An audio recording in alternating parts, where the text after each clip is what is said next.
Chicago Bears Now is presented by Roan. It is the holiday season, and if you're looking to buy some nice clothes for a loved one, maybe your dad, your son, etc., Roan, I'm telling you, very comfortable, stretchy clothes that are going to have you look good, but also feel good. Rolly and I playing some golf this weekend, and we're excited about rocking our Roan polos out there. So go check them out, roan.com/chatsports to get that discount today. Okay, we got F. Marsh kicking things off here. 20% off, by the way, with Roan at that link. Is Jim Harbaugh worth the headache he seems to bring everywhere? Look, Jim Harbaugh is a quirky guy. Jim Harbaugh seems to rub people the wrong way. Jim Harbaugh, before he got to Michigan, was kind of like I'll hang around for 3 to 5 years, then I'm going to the next job guy. But he's been at Michigan for, 8, 9 years now? He's been there a little while now. I think he is. I think he's worth the headache. And it's the old cliche, winning solves everything. You think Michigan would be going to bat to the level that they are to defend Harbaugh if he wasn't in the middle of a national championship push with everything going on at Michigan? No, if they were a 7-5 football team, they'd probably just fire him and not deal with it. But he's a damn good winner, man. That's it. And by the way, we still don't know the extent of the cheating and how much he knew. He's the head coach. He should know at least most of what's going on within his program. I'm not excusing him of that at all. But listen, man, you got to swing big. You got to bring a winner to Chicago. Jim Harbaugh's a winner. I think you're a playoff team next year with him, even with the exact same roster, which, by the way, it won't be the same roster. You have $80 million in cap space and big decisions to make at quarterback. But I would bring him in here. I think it's a win-win. And I think it's a win for Harbaugh, too. Get out of college football, all that NCAA BS, and come coach the Bears, a franchise you played quarterback for a long time. Do you want Jim Harbaugh? I know I do. Type Y for yes, or you can type in for no. Let us know in the comment section. All right, Owen Spencer says, Harrison, have people forgotten that Getsy was never a play caller? He was merely the passing coordinator behind LaFleur in Green Bay. No experience in offensive management. He is not a physical play caller. He still works for Green Bay. I know it's fun to call him a double agent. I don't think he's a Packers secret agent.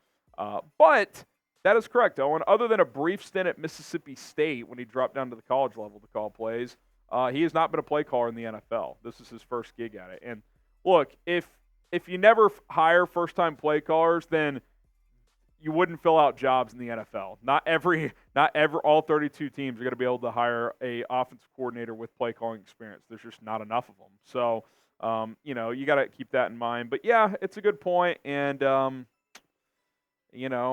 think at times he has cool design, but it's just way inconsistent. And what makes good offensive coordinators great is not only having creative design, but knowing when to push the right buttons. And I feel like Getsy does not do that well, and he does not adjust them to fly well. Daily basis, it's early, but can you grade the Sweat trade? I think it will end up being a top 2 move by polls in terms of adding impact players, with DJ clearly number 1. I mean, it's early days, but you could argue it's already the second most impactful move he's made. You could throw Darnell Wright in there, too. He's been a stud at right tackle. But the DJ trade, I mean, they fleeced Carolina. That's a franchise in shambles, no question. Now, had Carolina taken Bryce Young, it probably would have been one of those win-win situations. But the fact they took the wrong quarterback, it looks like a fleecing right now. The Sweat deal looks great. That first game, it took him a little bit to get his feet wet. Second game, got a bunch of pressures, didn't quite get home. Third game, got a sack. Fourth game, got a sack and a half, was impactful in the run game like he always is. 25% pressure rate against Minnesota. He's made a huge difference already. You can just tell. You can see it. I mean, he is pushing back right tackles and getting around them. So it's fun to watch, and to only give up a second-round pick for a proven player like that, unlike Chase Claypool, which is a guy you were hoping would evolve into a high-level player, it was a good move, man. Definitely a good move by Ryan Poles. What's also a good move is getting clothes at Roan. Roan is where the commuter collection can be found. Men's closets were due for a radical reinvention, and Roan stepped up to the challenge. They're going to get you ready for any occasion with their commuter collection, which includes the most comfortable pants, dress shirts, quarter zips, and polos. You never have to worry about what to wear when you have the Roan Commuter Collection. That mobility is everything. Look, looking good is easy. Plenty of clothing companies have, clean designs and all that stuff. But, a lot of time I have dress shirts that I've worn in the past. They're stiff. They're uncomfortable. They're a lot of wrinkles in them, etc. Roan has the wrinkle-free technology, 4-way stretch fabric, and machine washable. How sick is that? You can save even more money than the 20% offer already given you at roan.com/chatsports by not having to go to the dry cleaners anymore. Roan is a game changer, folks. Believe me.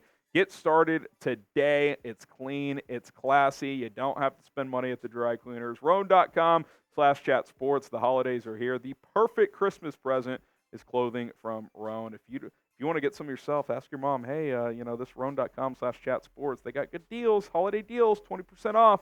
Go check them out today. Link in the comments and in the description. The Pikey Dyke. Why does Caleb get hate for not committing yet to the draft, but Marvin Harrison gets nothing? Seems like unfair media bias to me. I saw the Marvin stuff. Let me be clear. I don't really buy it for either guy. We hear this every year. Remember C.J. Stroud last year? He might go back. They lost to Michigan. They lost by, they missed a game-winning kick to go to the national title. He might run it back. That never ends up happening. They always go. There are exceptions, but if you're a top 3 pick like Caleb Williams is, Marvin Harrison, top 5 at worst, you're going to the draft. Look, they go back, hey, kudos to them. You only get to play college football for a short amount of time, but I'm not ripping either guy. They can do what they want. But, yeah, some guys get more hate than others, but I fully expect them to both go pro and both be top 5 picks. DJ, first-time super chatter. That's 5 jumping jacks. 4, 5. Shout out DJ. He says, I just want to remind everyone, before the season, we were only projected to have 7 to 8 wins. This was a 4-year plan by polls, and the defense is coming together. Here's the thing, though. In general, I do agree. When you do a complete teardown, 4 years makes sense in terms of by the 4th year, you're contending hopefully at the highest level. That does not mean, though, in year 2, you're 4-8, you're blowing fourth quarter leads, you're one of the highest penalized team in the NFL. You know what I'm saying? You can measure progress by more than wins. I understand that, but this team has actually gone backwards in some areas. Last year, they were very disciplined. This year, they're one of the least disciplined teams in the league. Yeah, I don't think anyone's sitting here and saying, this team should be a Super Bowl contender this year. I never said that. I thought they should be a team in the month of December into January with a chance to make the playoffs. I guess you're only 2 games back, but you only have a chance because the NFC is horrible. Had you not blown Detroit and Denver, I wouldn't love Flus necessarily in this staff, but 6-6, you're winning close games, which you couldn't do last year, but you didn't win those games. You blew them. So, 5 games left. We'll see what they do, but it's still way too erratic for me, if we're being completely honest. Josh V with the 20. I want Harbaugh too, but not with full GM power. History shows that hardly ever works. I just think it's too much for one person to handle. Sure, he will have input, but I think dual head coach GM never works. Yeah, I am hesitant. I'll be honest. And to be clear, I don't think the Bears would hire him if he demanded that. Hey, you got to get rid of the jam. I'm running everything. I don't think they would do it. Now, is there a compromise to be had of where he's got major say? Maybe some of the compromises, hey, Jim's got full staff control, assistant coaches, and when it comes to the quarterback, he's got major say. It's not just Ryan Poles picks who he wants. Jim has say in that discussion. I think something like that could work. So we'll see. I like Ryan Poles. I don't think he's been perfect. He certainly missed, but all GMs do. I think he's done a lot of good things as well. None more big than the DJ trade, but also just resetting the cap kind of overnight the way he did. That was really impressive. So we'll see how it plays out, but, man, I really want Jim Harbaugh. I got to be honest. Fill in the blank. There is a blank percentage chance that Matt Eberflus returns next year. Just throw a number out there. I'm going to say 29%. I don't think it's a great chance, but I don't think it's completely dead either. Just a little less than a third. I think if he were to go 4-1 over the final 5 weeks, maybe he could return 8-9. The defense has improved. There's no doubt, but I keep telling people, I like Matt Eberflus, the defensive coordinator. He's not the defensive coordinator, though. He's the head coach that happens to call the defense right now because his defensive coordinator had to resign due to suspicious reasons. So I think all this stuff has to be evaluated when he's running the whole thing. Ogeezer Kieran, JF1's a keep. Marvin Harrison at number 1. Get more nasty offensive linemen. Defense is looking nasty. I will say this about the defense, too. Yes, it is improving. I've acknowledged that. They still have not beaten a legitimate quarterback under Matt Eberflus. The best quarterback they have beaten by far is Sam Howell, who's shown some nice things this year, but he is not even a top 15 quarterback in this league right now. Like, he's fine. Beat a real quarterback. Like, you had Jared Goff beat. You blew it. Like, you had Russell Wilson beat. You blew it. You get Jared Goff again next week. That's the thing. You beat Jared Goff. We know Matt Eberflus beats bad quarterbacks. Next game, Cleveland. Bad quarterback, regardless who starts. Arizona, we'll see how Kyler's playing at that point. Atlanta, bad QB play. Then it's Jordan Love in Week 18. So if you can beat Goff after the bye week, then you have a chance to stack some wins. But I don't want to just act like the defense is awesome. It's improved, but it's still the results kind of suggest it's still not like it's a top 10 unit or anything. AJ Truby Arena, if the Cardinals stay at number 2, we need to take Marvin Harrison number 1, maybe trade the number 4 pick. Definitely a possibility. I still think if the Bears decide, hey, we're keeping Justin, and some team offers you just a boatload for number 1, they're going to consider that. I don't think it's like Marvin Harrison or bust in Ryan Pohl's eyes. And plus, we don't know what the Cardinals are going to do. I think everyone just assumes they'll stay at 2 and take Marvin if they get that pick. They might trade down 2. Hey, if they're the number 2 pick, that means they lost out and Kyler Murray may not have played well. They might draft a quarterback and trade Kyler Murray. Like, I don't think it's just a guarantee that Kyler Murray's Arizona's quarterback next year. So I think we have to see this play out a little bit longer, and then we can kind of get more context clues. Hit that sub button, Bears draft coverage for the next 6 months, whether you like it or not. I think you'll like it. Mock drafts, draft targets, draft trade scenarios, all kinds of content to come. So subscribe today. It's youtube.com/BearsNow.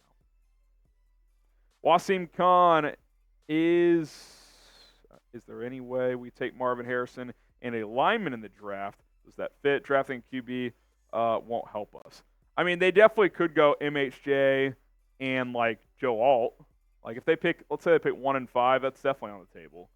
Olu Fashanu. You know what I found interesting? I was listening to Hogan Johns recently. Great podcast. I suggest you guys go check them out. They had a Josh Lucas on, former player personnel guy for the Bears.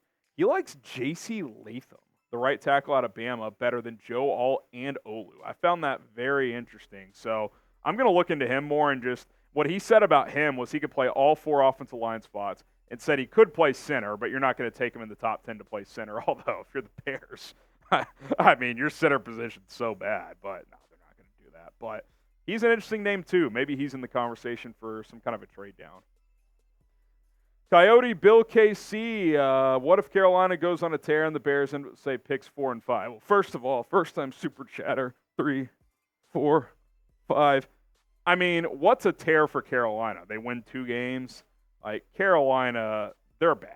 Like, they play – who do they play this week? Tampa? They play the Tampa Bay Buccaneers. They absolutely will be winning that football game. They will be 2-10 after this week. Rolly and I are in the camp of it. When you fire a coach, your chances of winning the next game The skyrocket. Buccaneers stand no chance against Carolina this week. They will be 2-10. It's all about if they win 1 or more game after that. I won't go as far as Rolly, but it wouldn't shock me. And I will say this, too. I'll say this. They lose to Tampa, they're losing out. This might be their only chance to win the game. I will get behind that. If it's not this week, it's never going to happen. But I am fully believe that it just always happens. Look at the Raiders. The Raiders have done it multiple times in recent years. Last year, who got fired and they won immediately after, and Carolina. They were a dog team. Yeah, Wilkes. Yeah, exactly. They should have kept Wilkes. Yep. Tepper's nuts. It happens every year. It really does. Appreciate it, guys. Thanks for all of the super chats. If you didn't get your question in, I am on social media at HGramNFL on Twitter and on Instagram. We do appreciate it at HGramNFL, both on Twitter and on Instagram.